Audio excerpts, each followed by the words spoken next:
안녕하세요, 트래블티브. 오늘은 일본에서 갑자기 한국이 엄청나다며 크게 놀라는 이유라는 주제로 얘기해보겠습니다. 일본에서 한국의 불매운동을 보고 심상치 않음을 느끼고 있습니다. 일본 언론들은 지금까지 한국의 불매운동은 보통은 잠시 하다가 말았는데 이번은 장기화로 이어질 공산이 크다며 굉장히 당황하는 입장을 보이고 있습니다.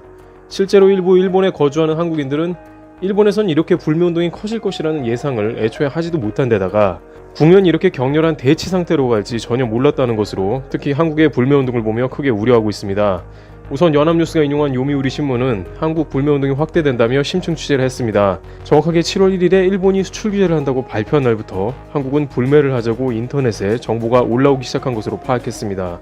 그러면서 이것이 전국의 중소유통업자 협회 등 27개 단체로 퍼져나가고 일본 제품을 철거하는 움직임이 확산했다고 전하고 있습니다. 그러면서 노노재팬 사이트 등에서 일본 브랜드가 일목요연하게 정리가 되어 있고 맥주와 유니클로, 일본 여행상품 등이 불매 대상이라고 언급했습니다. 일본 언론 및 관계자들은 크게 당황하는 모습입니다. 왜냐하면 일본 입장에서는 징용 피해자 관련 판결이 부당하다면서 그렇다면 우리는 이렇게 대응 조치를 하겠다고 발표를 한 것뿐인데 한국이 이렇게까지 뒤집어졌냐는 것입니다. 일본 커뮤니티에서 활동한 A씨는 온라인에 남긴 게시물에서 이번 한국에서의 불매운동은 굉장히 격렬한 편인데 일본에서는 한국 사람들이 이번에 매우 화가 났다는 것을 모른다는 것도 문제라고 말했습니다. 양국 간에 다소 다르게 돌아가고 있다는 것입니다. 한국에서는 불매운동을 시작한 지 벌써 한 달이 남짓되어가고 분위기가 격화하고 있습니다. 그러나 일본에서는 아직 이렇게 빠르게 뭔가가 진행되는 것을 이제야 조금씩 아는 것 같다는 것입니다. 요미우리는 다급하게 조사 내용을 발표하는데요.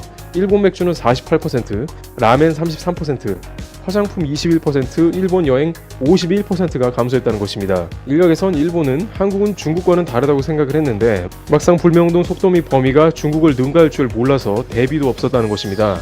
실제 한국이 일제 불매운동을 한 것은 1955년으로 거슬러 올라간다고 요미우리는 전합니다. 당시 일제 담배 불매운동이 있었고 2001년엔 역사 교과서 파동으로 비슷한 일이 있었지만 모두 단기간에 그쳤던 것입니다. 그러나 위와 같이 불매운동 타격이 한국 내 일본 브랜드와 일본 중소도시의 여행객 감소로 급격하게 타격이 나타나자 왜 이렇게 한국에서 격하게 나오는지 의문이라는 것입니다. 일본 언론은 안 그래도 한국 내에서 청년 취업 등이 잘 안 되고 있는데 한국에서 가장 잘 되는 반도체를 겨냥한 수출 규제를 한 것이 일종의 영린을 건드린 게 아니냐는 분석을 내놓기도 했습니다. 또한 일본에서는 이와 같은 전국민적인 움직임은 상상하기 어렵기 때문이라는 의견도 제기되었습니다.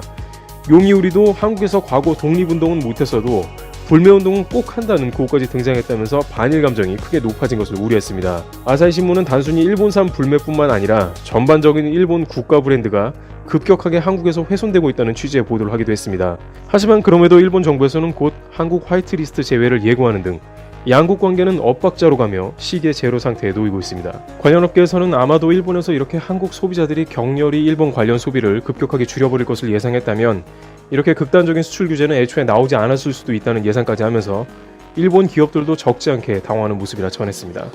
트래블티브 여기서 마치겠습니다. 감사합니다.